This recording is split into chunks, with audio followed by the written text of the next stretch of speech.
Hi friends, कसे आहात सगळे? मी हे जयश्री आणि महा एक्झामच्या यूट्यूब चॅनलवर तुमचं पुन्हा एकदा खूप खूप मनापासून स्वागत. तर फ्रेंड्स, आज आपण 24 मार्च ते 30 मार्चच्या काही चालू घडामोडी पाहणार आहोत. त्याआधी जर चॅनलवर नवीन असेल आणि चॅनलला सबस्क्राईब केलं नसेल तर महा एक्झामच्या यूट्यूब चॅनलला नक्की सबस्क्राईब करा. चला तर मग वळत आपल्याच्या पहिल्या प्रश्नाकडे. त्याचा आपला पहिला प्रश्न आहे, 2023मध्ये जगातील सर्वाधिक प्रदूषित शहर कोणते ठरलेले आहे? तर उत्तर आहे बेगुसराय. उत्तर आहे बेगुसराय हे 2023मध्ये जगातील सर्वाधिक प्रदूषित शहर ठरलेले आहे. पुढचा प्रश्न पाहूया. प्रश्न आहे, जगातील सर्वात प्रदूषित शहर ठरलेले बेगुसराय हे भारतातील कोणत्या राज्यात आहे? तर बेगुसराय हे भारतातील बिहार या राज्यामध्ये आहे.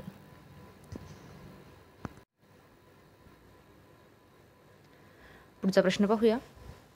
प्रश्न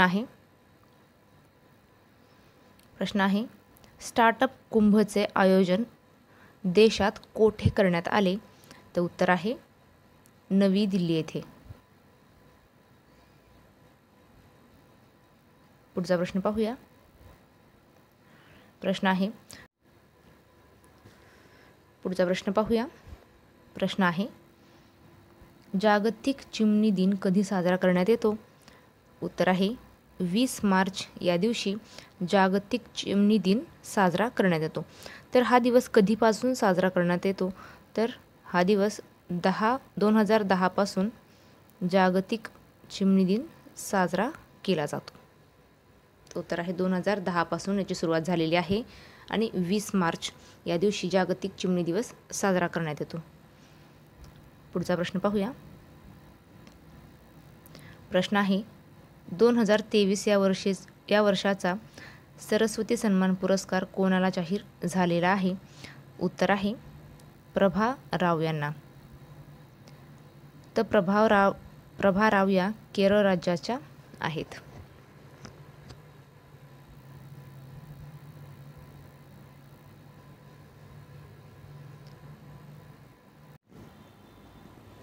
पुढचा प्रश्न पाहूया. प्रश्न आहे, प्रभा राव यांना कोणत्या कादंबरीसाठी सरस्वती सन्मान जाहीर झालेला आहे? तर उत्तर आहे रौद्र सात्विकम. तर प्रभा राव यांना रौद्र सात्विकम या कादंबरीसाठी सरस्वती सन्मान जाहीर झालेला आहे. तर ही कादंबरी कोणत्या भाषेतील आहे? तर ही कादंबरी आहे मल्याळम. तर मल्याळम भाषेतील ही कादंबरी आहे. पुढचा प्रश्न पाहूया. प्रश्न आहे, विकसनशील देश व्यापार योजना कोणत्या देशाशी संबंधित आहे? तर विकसनशील देश व्यापार योजना ही UK या देशाशी संबंधित आहे.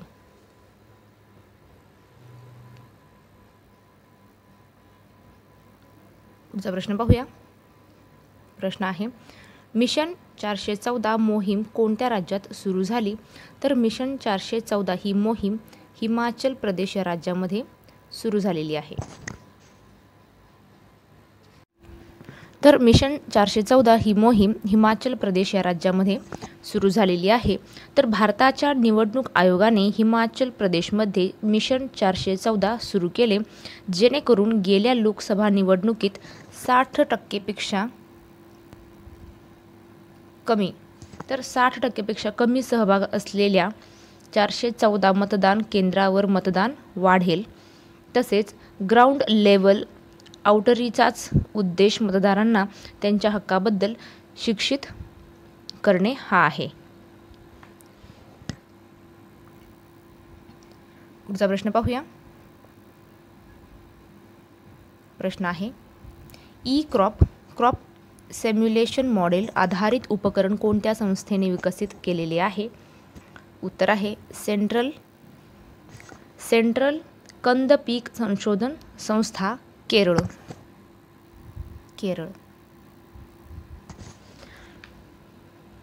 तर क्रॉप सिम्युलेशन मॉडेल आधारित उपकरण हे सेंट्रल कंद पीक संशोधन संस्था केरळ या संस्थेने विकसित केलेले आहे. ई क्रॉप एक क्रॉप सिम्युलेशन मॉडेल उत्पादकांना पाणी व पोषक गरजांबाबत SMS सल्ला देते. तसेच CTCRI केरळच्या संतोष मित्रा यांनी विकसित केलेल्या याला 2014 पासून भारतीय पेटंट कार्यालयाकडून एक पेटंट प्राप्त झालेले आहे. शेतकरी जमिनीतील ओलावा डेटा रेकॉर्ड करण्यासाठी व विश्लेषणासाठी सर्व्हरवर प्रसारित करण्यासाठी कृषीकृत्य ॲपचा वापर करतात. पुढचा प्रश्न पाहूया. प्रश्न आहे, फूड अँड माउथ डिसीज कोणाशी संबंधित आहे? तर फूड अँड माउथ डिसीज त्यालाच आपण FMD असे म्हणतो. तर हे डिसीज पशुधनाचा जीवाणूजन्य रोग आहे. पशुधनाचा जीवाणूजन्य रोग आहे. तर UPतील पिलीभीत जिल्ह्यातील 60% दुभत्या गुरांना फूड अँड माउथ डिसीजचा फटका बसलेला आहे. FMD एक अत्यंत संसर्गजन्य विषाणूजन्य रोग आहे. गुरेढोरे, डुक्कर, मेंढ्या व शेळ्यांसारख्या पशुधनांना प्रभावित करते. हे डिसीज घोडे, कुत्रे, मांजरांना हानिकारक नाही. पुढचा प्रश्न पाहूया. प्रश्न आहे, कोणत्या राज्य सरकारने शिक्षण मंत्रालयासोबत सामंजस्य करार करून PM श्री शाळा योजना लागू करण्यासाठी सहमती दर्शवलेली आहे? तर उत्तर आहे तामिळनाडू राज्याने. तर तामिळनाडू राज्य सरकारने शिक्षण मंत्रालयासोबत सामंजस्य करार करून PM श्री शाळा योजना लागू करण्यासाठी सहमती दर्शवलेली आहे.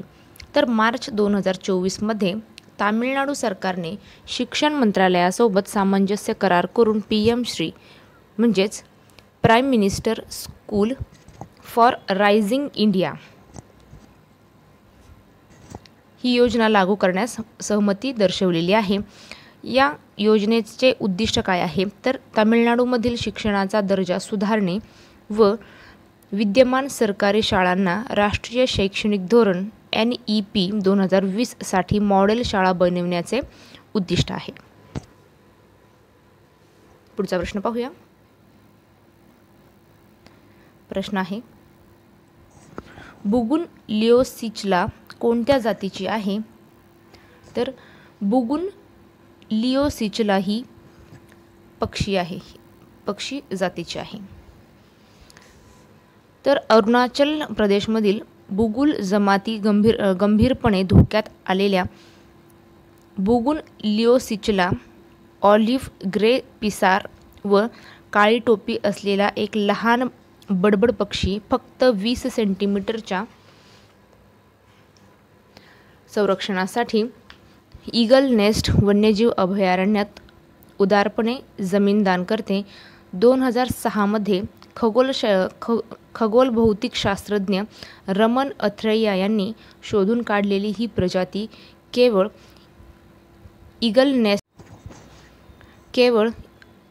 नेस्ट वन्यजीव अभयारण्यासाठी आहे. पुढचा प्रश्न पाहूया. प्रश्न आहे, राष्ट्रीय महिला आयोगाने मानवी तस्करी नियंत्रण करण्यासाठी कोणत्या सुरक्षा दलाशी सामंजस्य करार केलेला आहे? तर उत्तर आहे रेल्वे संरक्षण दल. तर राष्ट्रीय महिला आयोगाने मानवी तस्करी नियंत्रण करण्यासाठी रेल्वे संरक्षण दलाशी सामंजस्य करार केलेला आहे. पुढचा प्रश्न पाहूया. प्रश्न आहे, रशियामध्ये भारताचे राजदूत म्हणून कोणाची नियुक्ती करण्यात आलेली आहे? तर रशियामध्ये भारताचे राजदूत म्हणून विनय कुमार यांची नियुक्ती करण्यात आलेली आहे. उत्तर आहे विनय कुमार. तर विनय कुमार हे 1992च्या बॅचचे भारतीय परराष्ट्र सेवेचे अधिकारी विनय कुमार यांची रशियामध्ये भारताचे पुढील राजदूत म्हणून नियुक्ती करण्यात आलेली आहे. विनय कुमार हे सध्या म्यानमारमध्ये सेवा देत आहेत. पुढचा प्रश्न पाहूया. प्रश्न आहे, वाल्मिकी व्याघ्र प्रकल्प कोणत्या राज्यात आहे? तर वाल्मिकी व्याघ्र प्रकल्प VTR व्याघ्र प्रकल्प बिहार राज्यामध्ये आहे. उत्तर आहे बिहार. तर वाल्मिकी टायगर रिझर्व, बिहारचा एकमेव व्याघ्र प्रकल्प वाघांसह अन्य प्राण्यांना व कडक उन्हाळ्यात त्यांची शिकार करण्यासाठी हरित ऊर्जेचा वापर करते. 1990 मध्ये स्थापित व 1978 मध्ये वन्यजीव अभयारण्य घोषित केले गेले. तर VTR मध्ये वाल्मिकी राष्ट्रीय उद्यान व वाल्मिकी वन्यजीव अभयारण्य समाविष्ट आहे. गंडक नदीच्या काठावर असलेले ते नेपाळच्या रॉयल चितवन राष्ट्रीय उद्यान व पारसा वन्यजीव अभयारण्य यांच्या सीमा सामायिक आहेत. तर कैमूर वन्यजीव अभयारण्य VTR नंतर राज्याचे दुसरे व्याघ्र अभयारण्य म्हणून घोषित करण्यासाठी बिहार सरकार NTCAच्या मंजुरीची वाट पाहत आहे. पुढचा प्रश्न पाहूया. प्रश्न आहे, अलीकडेच राजीनामा जाहीर करणारे लिओ वडारकर हे कोणत्या देशाचे पंतप्रधान आहे? तर अलीकडेच राजीनामा जाहीर करणारे लिओ वडारकर हे आयर्लंड देशाचे पंतप्रधान होते. पुढचा प्रश्न पाहूया. प्रश्न आहे, दरवर्षी कोणता दिवस वांशिक भेदभाव निर्मूलनासाठी आंतरराष्ट्रीय दिवस म्हणून जाहीर केला जातो? उत्तर आहे 21 मार्च. तर 21 मार्च हा दिवस वांशिक भेदभाव निर्मूलनासाठी आंतरराष्ट्रीय दिवस म्हणून साजरा केला जातो. तर IDERD दरवर्षी 21 मार्च रोजी साजरा केला जातो. हा दिवस 1960 मध्ये तो दिवस आहे जेव्हा पोलिसांनी शार्पविले दक्षिण आफ्रिकेतील शांततापूर्ण निर्देशांकाच्या गटावर गोळीबार केला होता, ज्यात 69 लोक मारले गेले होते. संयुक्त राष्ट्रांनी IDERDची स्थापना केली. IDERDची स्थापना संयुक्त राष्ट्रांनी केली. 2024 मध्ये मान्यता, न्याय व विकासाचा दशक ही थीम आफ्रिकन वंशाच्या लोकांसाठी आंतरराष्ट्रीय दशक लागू करण्यावर केंद्रित आहे. पुढचा प्रश्न पाहूया. प्रश्न आहे, ज्येष्ठ गायिका लता मंगेशकर यांच्या स्मृतिदिनानिमित्त देण्यात येणारा दीदी पुरस्कार कोणाला प्रदान करण्यात आलेला आहे? उत्तर आहे विभावरी आपटे यांना. पुढचा प्रश्न पाहूया. प्रश्न आहे, आंतरराष्ट्रीय वन दिन कधी साजरा करण्यात येतो? तर आंतरराष्ट्रीय वन दिन 21 मार्च रोजी साजरा करण्यात येतो. पुढचा प्रश्न पाहूया. प्रश्न आहे, जगात भारताचा वन्य क्षेत्राच्या बाबतीत कितवा क्रमांक आहे? उत्तर आहे 10वा. पुढचा प्रश्न पाहूया. प्रश्न आहे, आंतरराष्ट्रीय वन दिन 2024ची थीम काय आहे? तर थीम आहे फॉरेस्ट अँड इनोव्हेशन. पुढचा प्रश्न पाहूया. कोणत्या देशातील कंपनी NVIDIAने जगातील पहिला कृत्रिम बुद्धिमत्तेवर चालणारा मानवी आकाराचा रोबोट सादर केलेला आहे? उत्तर आहे अमेरिका. पुढचा प्रश्न पाहूया. कोणत्या देशातील रिओ डी जेनेरो येथे दशकातील सर्वाधिक तापमानाची नोंद झालेली आहे? उत्तर आहे ब्राझील. तर ब्राझील या देशातील रिओ डी जेनेरो येथे दशकातील सर्वाधिक तापमानाची नोंद झालेली आहे. तर किती अंश सेल्सिअस तापमानाची नोंद झालेली आहे? तर 62 अंश सेल्सिअस इतकी तापमानाची नोंद झालेली आहे. 62.3. पुढचा प्रश्न पाहूया. प्रश्न आहे, मेगन हे चक्रीय वादळ कोणत्या देशात आले आहे? उत्तर आहे ऑस्ट्रेलिया. पुढचा प्रश्न पाहूया. तिसऱ्या लोकशाही परिषदेचे आयोजन कोणत्या देशात करण्यात आले? उत्तर आहे दक्षिण कोरिया.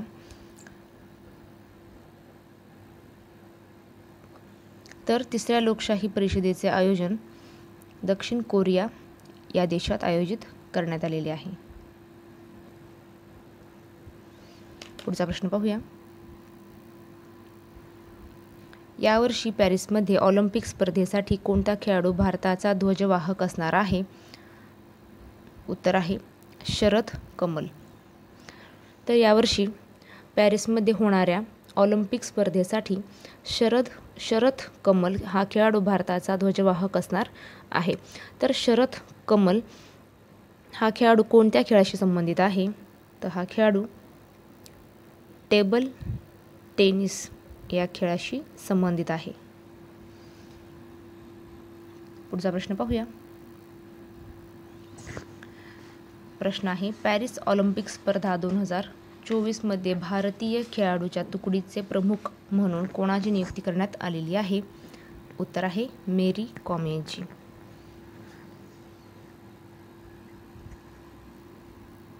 पुढचा प्रश्न पाहूया. भारतात सर्वाधिक नोकऱ्या करणाऱ्या महिलांचे प्रमाण कोणत्या शहरात अधिक आहे? उत्तर आहे हैदराबाद. 34% इतके प्रमाण आहे. पुढचा प्रश्न पाहूया. जागतिक जल दिन कधी साजरा करण्यात येतो? उत्तर आहे 22 मार्च रोजी. पुढचा प्रश्न पाहूया.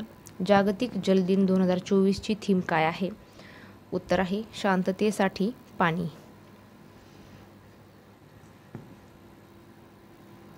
पुढचा प्रश्न पाहूया. त्रिनेत्र 2.0 हे ॲप कोणत्या राज्याच्या पोलीस दलाने लॉन्च केलेले आहे? उत्तर आहे उत्तर प्रदेश या राज्याच्या पोलिसांनी त्रिनेत्र 2.0 हे ॲप लॉन्च केलेले आहे. पुढचा प्रश्न पाहूया.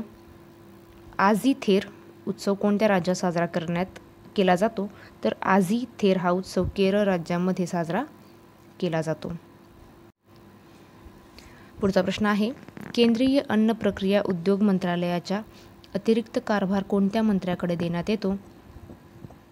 देण्यात आला? उत्तर आहे किरण रिजिजू यांच्याकडे. पुढचा प्रश्न पाहूया. ग्रीन इंडिया लिमिटेड या कंपनीला कोणता दर्जा देण्यात आलेला आहे? तर ग्रीन इंडिया लिमिटेड या कंपनीला मिनीरत्न श्रेणी 1 हा दर्जा देण्यात आलेला आहे. तर ग्रीन इंडिया लिमिटेडची स्थापना 2009 रोजी झालेली आहे. उत्तर आहे मिनीरत्न श्रेणी 1. पुढचा प्रश्न पाहूया. प्रश्न आहे, IMT ट्रायलेट 2024 हा संयुक्त सराव कोणत्या देशात होत आहे? उत्तर आहे भारत, मोझांबिक व टांझानिया. पुढचा प्रश्न पाहूया.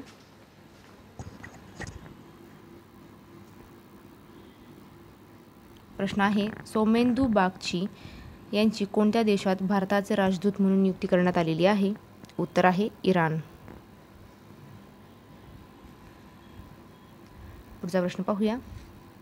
चिली देशात भारताचे राजदूत म्हणून कोणाची नियुक्ती करण्यात आलेली आहे? उत्तर आहे अभिलाषा जोशी. पुढचा प्रश्न पाहूया. टी आर्मस्ट्रॉंग चंगसन यांची कोणत्या देशात भारताचे राजदूत म्हणून नियुक्ती करण्यात आलेली आहे? उत्तर आहे क्युबा.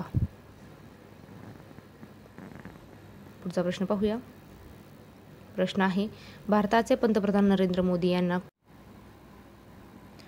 कोणत्या देशाच्या ऑर्डर ऑफ द डूक गॅल्पो या सर्वोच्च पुरस्काराने सन्मानित करण्यात आले आहे? उत्तर आहे भूतान. पुढचा प्रश्न पाहूया. पंतप्रधान नरेंद्र मोदी हे भूतान देशाचा सर्वोच्च पुरस्कार मिळवणारे कितवे विदेशी व्यक्ती ठरलेले आहे? उत्तर आहे पहिले. पुढचा प्रश्न पाहूया. भारत व कोणत्या देशात रेल्वे सेवा सुरू करण्यासाठी विविध सामंजस्य करार करण्यात आलेले आहे? उत्तर आहे भूतान. पुढचा प्रश्न पाहूया. कोणत्या राज्यातील सुपौल जिल्ह्यात देशातील सर्वात लांब पूल बांधण्यात येत आहे? उत्तर आहे बिहार. तर बिहार राज्यातील सुपौल जिल्ह्यात देशातील सर्वात लांब पूल बांधण्यात येत आहे. तर कोणत्या नदीवर? तर नदी आहे कोसी. पुलाची लांबी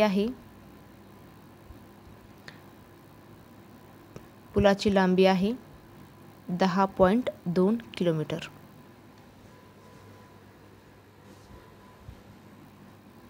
पुढचा प्रश्न पाहूया. इस्रोकडून भारताच्या पहिल्या कोणत्या स्वदेशी अवकाश यानाचे दुसऱ्यांदा यशस्वी लँडिंग करण्यात आले? उत्तर आहे पुष्पक. तर इस्रोकडून भारताच्या पहिल्या पुष्पक स्वदेशी अवकाश यानाचे दुसऱ्यांदा यशस्वी लँडिंग करण्यात आलेले आहे. तर फ्रेंड्स, तुम्हाला आजचा व्हिडिओ कसा वाटला नक्की कमेंट करून कळवा. व्हिडिओ आवडला असेल तर व्हिडिओला लाईक करा, शेअर करा आणि चॅनलवर नवीन असाल आणि चॅनलला सबस्क्राईब केलं नसेल तर माय एक्झामच्या यूट्यूब चॅनलला नक्की सबस्क्राईब करा.